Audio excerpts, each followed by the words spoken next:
Ми е интервју со доктор Александар Мицковски, специјалист по урологија во болницата Аџибадем Систина. Разговараме за различни теми од сферата на урологијата, за различни специјалности со кои што работи докторот, но би почнала со едно прашање кое што е актуелно да новиве. Добро дојдовте како прво во интервју. Благодарам. Ми беше драго што за прв пат ме поканивте и ми е голема чест да присуствувам на интервјуто. Би почнала, како што реков, со едно прашање кое што е актуелно да новиве, тоа е предлог законот за пушење. Слушнавме различни мислења во јавноста, дали е пререстриктивен или не е, меѓутоа нема да навлегуваме во тие технички прашања, јас ќе ве прашам од медицински аспект.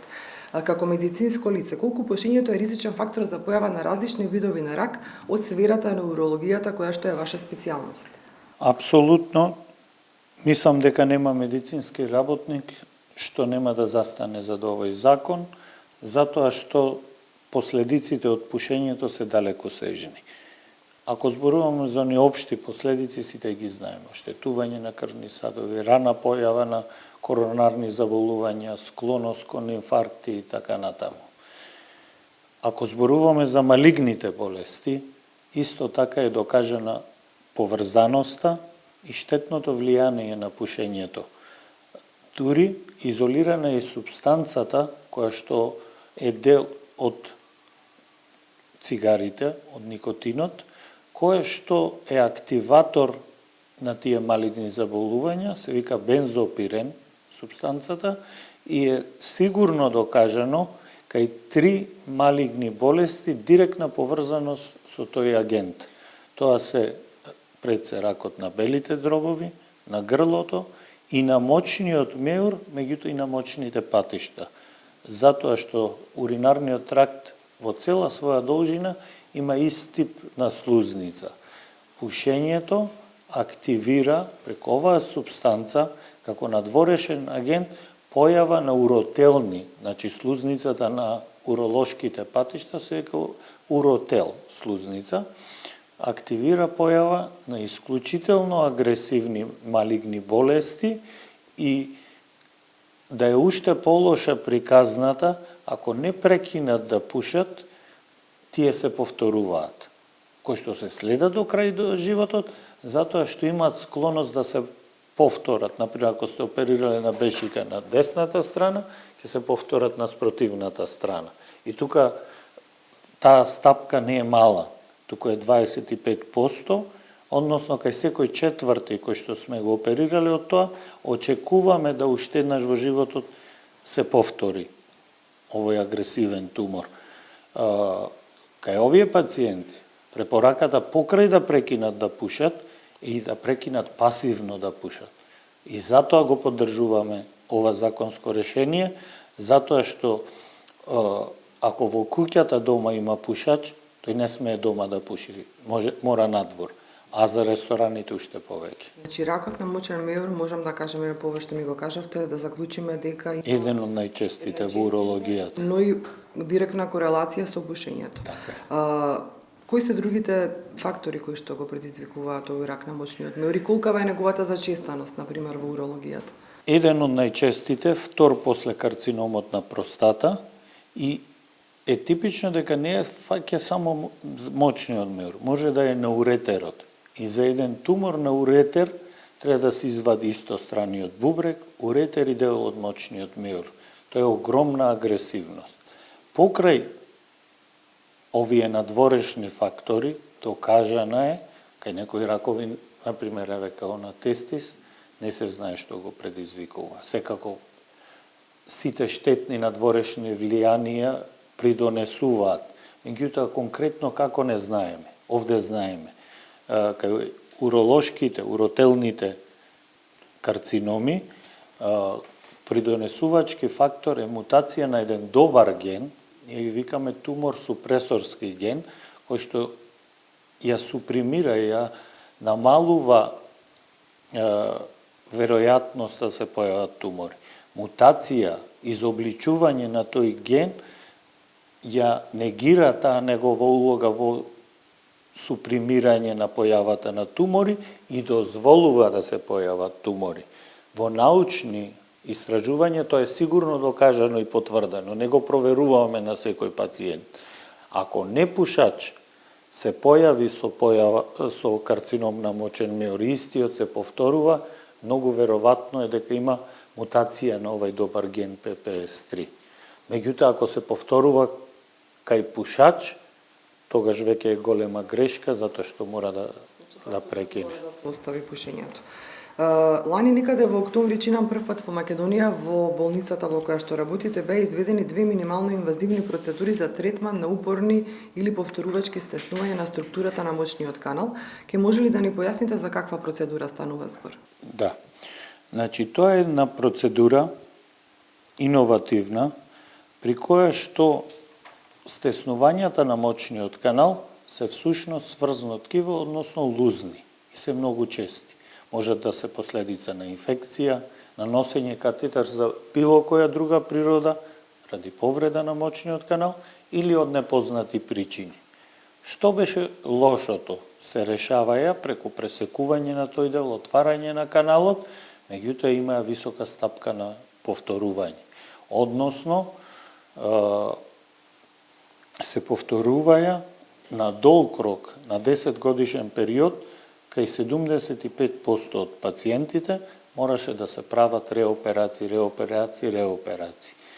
Напредокот на науката бараше да се пронајде решение да таа лузна во каналот не се повторува.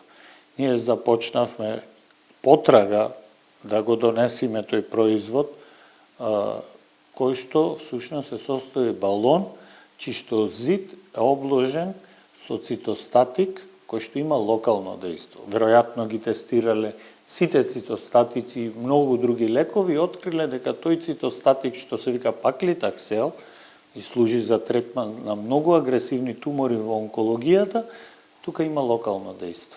Значи не се прима во циркулација, меѓутоа тој балон, како на дополнение на оваа процедура, се надувува на точно определен притисок со манометар и после тоа стои за време на операцијата 5 до 10 минути и ослободува својот лек во зидот на мочниот канал. Ослободувајќи го тој лек паклитаксел, се намалува шансата од 75 на некои 20% да се повтори стеснување. И да се повтори, нема да биде тврдо како тврда лузна, туку ќе е многу поедноставно за решавање. Поефикасно. И вториот голем бенефит се отчитува колку голем процент од овие пациенти, кај што покрај хируршкиот ендоскопски лазерски третман, додадеме и балон. Ако додадеме и балон со лек, обложен со лек, пациентите во огромен процент ќе се намали, а тоа е 75%, потребата да се оперираат една сериозна отворена операција, каде што тој сегмент од мочниот канал, зафатен со лузна, со тврдо, како рскавица ткиво, се заменува со слузница од образот. Тоа е всушност трансплантација. Меѓутоа е многу сериозна. Самиот факт дека земате слузница од натрешната страна на образот и ја трансплантирате на друго место е сериозна работа. Ако вие пронајдете минимално инвазивен начин да тоа го превенирате кај 75% на пациентите, тогаш тоа е голема работа. Во ред сега би продолжила со нешто што е нели секогаш актуелно, тоа е ракот на простатата, која што и ваша специјалност. Ракот на простатата е на второ место по смртност кај мажите. Ке може ли вака, понародски, поедноставно кажано, кои се причините за прво симптомите на оваа болест? Кога машката популација треба да се обрати на лекар?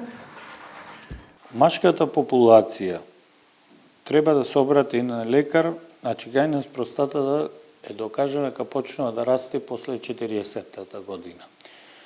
Она што е типично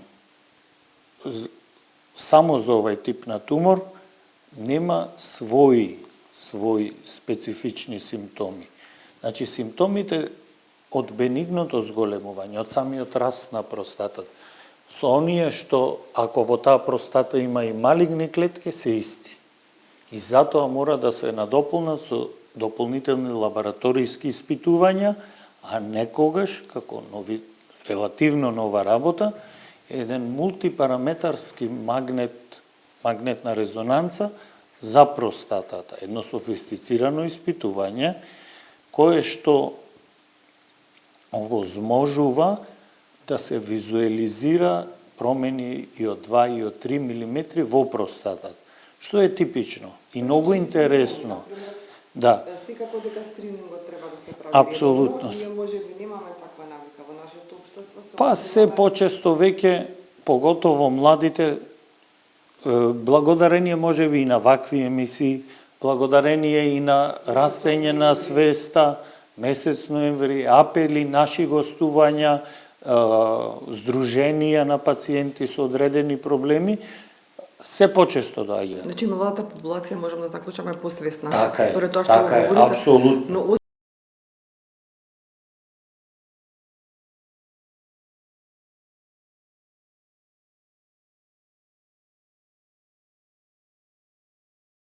Да, симптомите од простатата се делат од зголемувањето на простатата, се делат на две групи, едните се обструктивни, односно симптоми на препрека. Значи, потешко мокрење, напнување за мокрење, заостанување на урина, капење на урината, немање силен млаз, туку осцилација во млазот, кој што кај по одредени, по експлицитни случаи доведува и до капење на урина.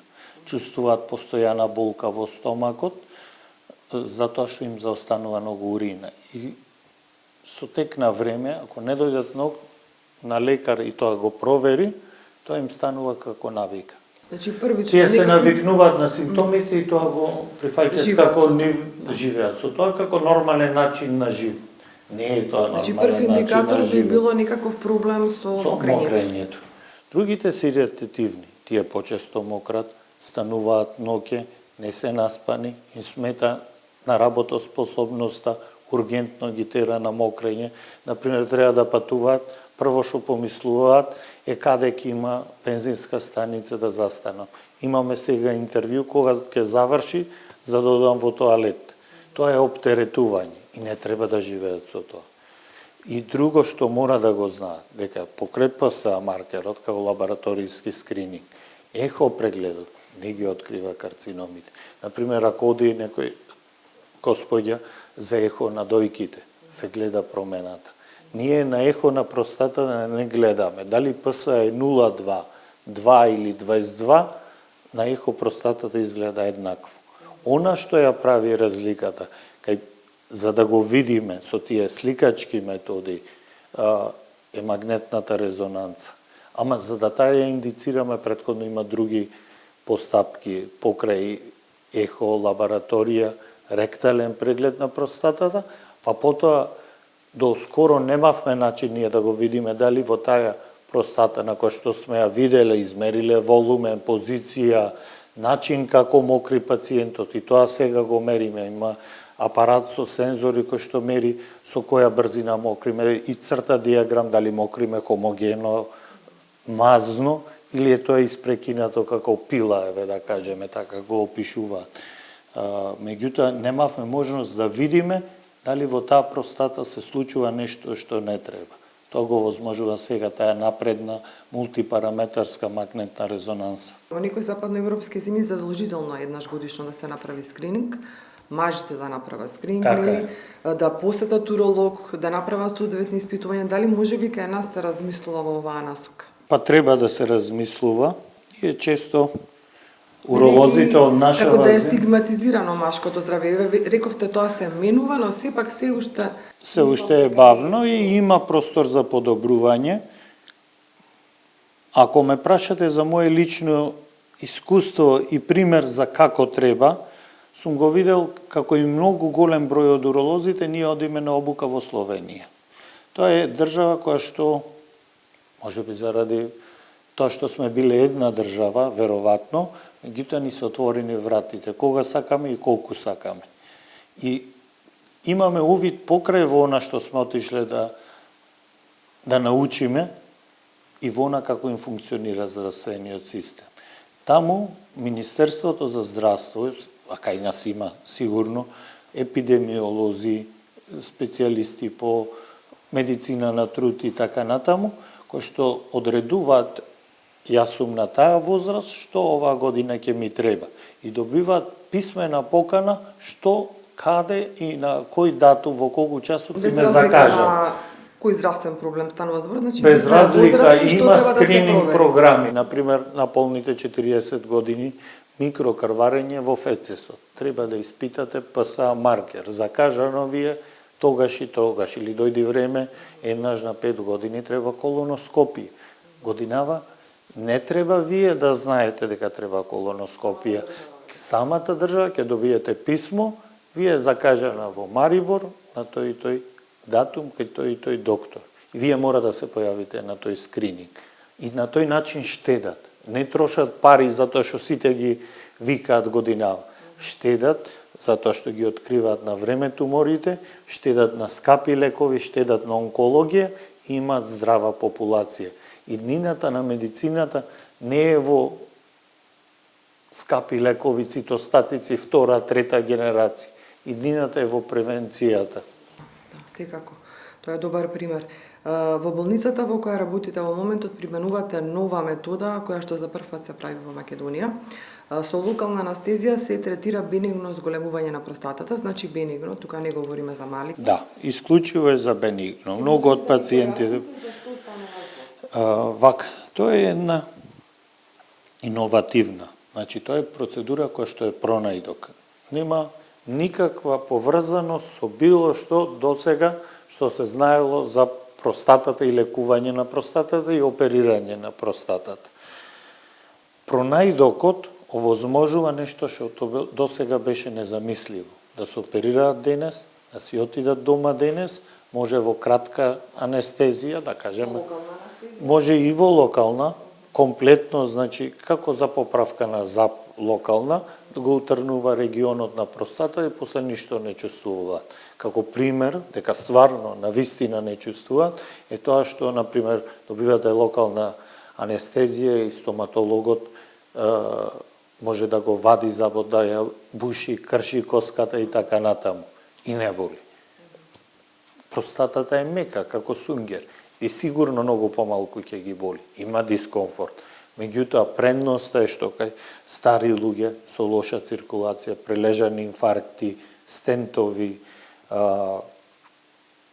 останати коморбидитети или тоа значи други болести што ја прават ризична анестезијата, односно воведувањето и будењето на анестезија го прават поризично него оваа минимално инвазивна процедура, тоа им го овозможува за прв пат да го направите во комплетно локална.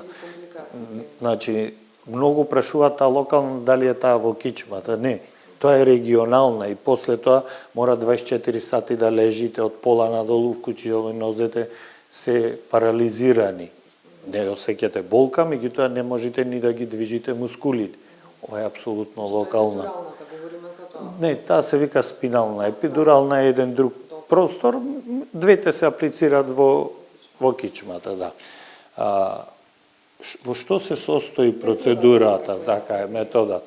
Методата се состои во употреба на врела водена пареја над 100 степени, 103, пошто е под висок притисок, меѓутоа овој генератор ја добива не со топлина, се е ладно, туку со радиофреквентна енергија, која што преку еден рачен уред вие ја испорачувате преку игла на типични зони за кои што сте биле на обука, како и каде треба да боцкате, колку долго и така натаму, и доведуваат до изумирање на простатното ткиво.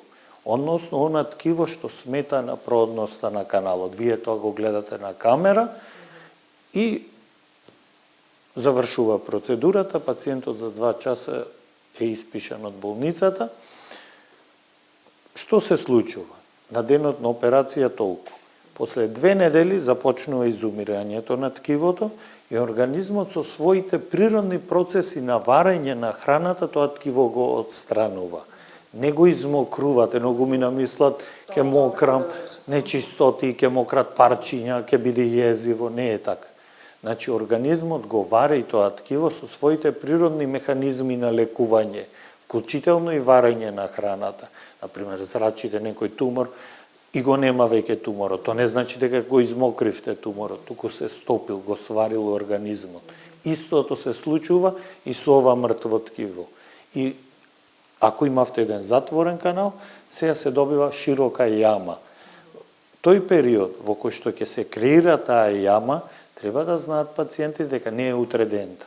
Туку треба да поминат 2 недели до 3 месеци и потоа тоа ќе се одржува во наредните 10 години.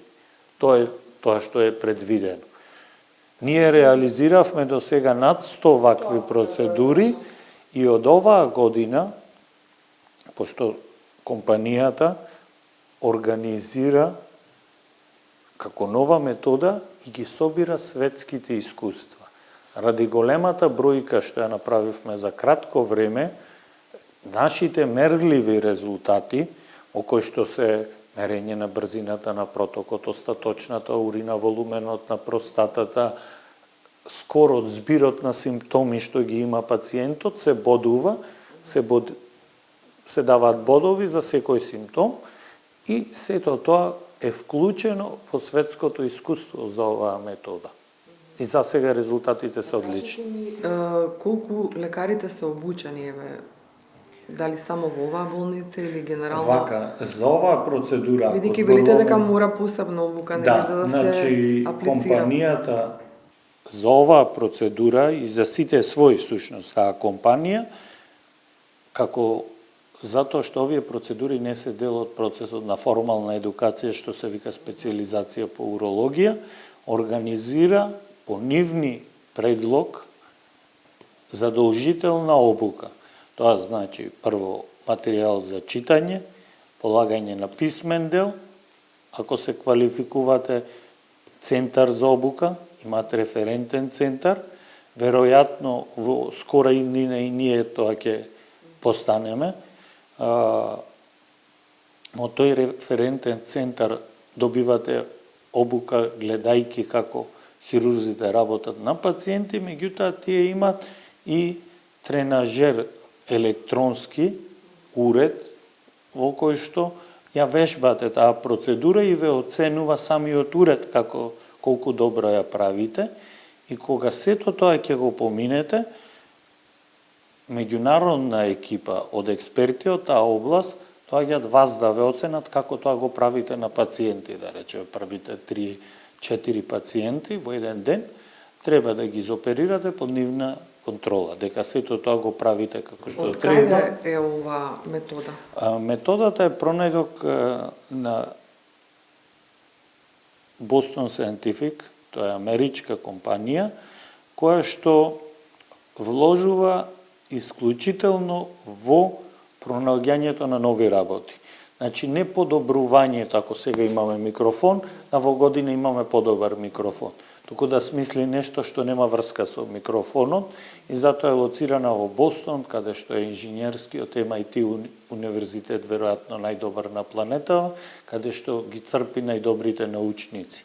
И ние користиме многу производи од таа компанија, затоа што се е иновација по многу области, вклучително и ова, што, да кажеме, пред години беше незамисливо да денес се оперира простата и за 2 сати да се отиде дома пациентот и во наредните години се да биде во ред.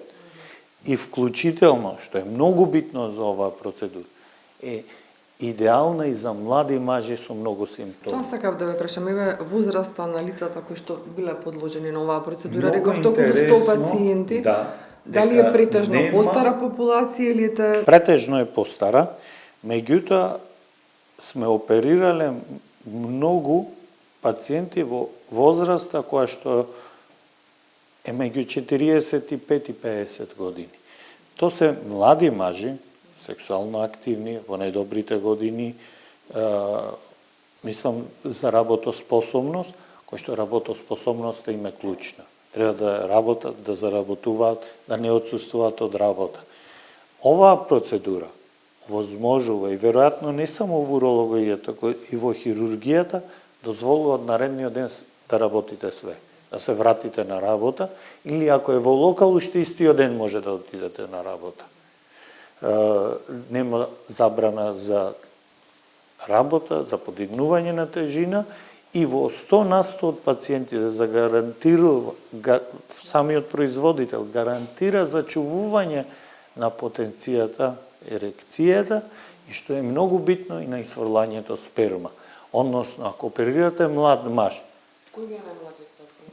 Најмладиот пациент нема нормално со име, меѓутоа е на 21, кој што не можеше да мокри, кој што имаше над 500 остаточна урина, заради не преголема простата, туку неправилна форма која што предизвикуваше една преграда, централно поставена, која што не дозволуваше правилен тек на урината. И сега излегуваат се повеќе и повеќе така, затоа што тие седеа дома, не знае дека, немаше лек за таа работа, немаше процедура, немаше лек, и седеа и живее со симптоми.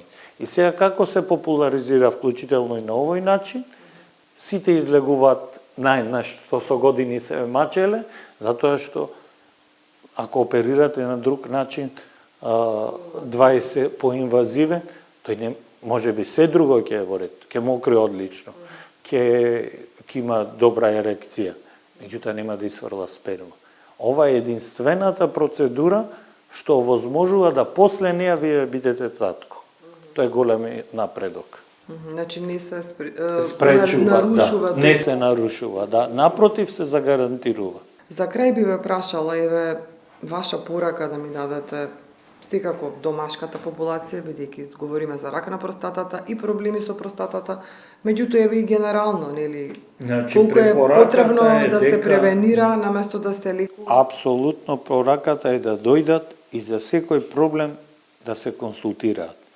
Затоа што се трудиме се она што светот го има, да го имаме и кај нас.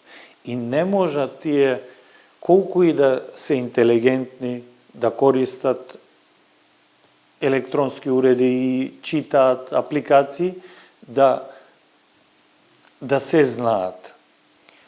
Многумини имат лесно решлив проблем, меѓутоа не побарале решение.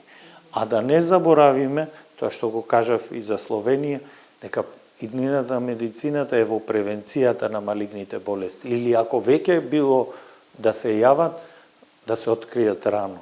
Да се заврши со хирургија, да не завршат на онколошки третман, не дека подценувам таа гранка, исклучително тешка. Меѓутоа, да пробаме да го решиме без да треба таква агресивна... До крајниот стадиум. До крајниот стадиум, така е, да ги откриеме во ран стадиум. Господине Мицковски, јас ви благодарам за ова интервју. Ви благодараме. Многу работи, се надевам ќе допреме до граѓаните за поголема грижа на здравието. Апсолутно, се надевам дека ова ќе има само позитивен ефект. Не да ги плашиме луѓето. Секако. Благодарам. Благодарам.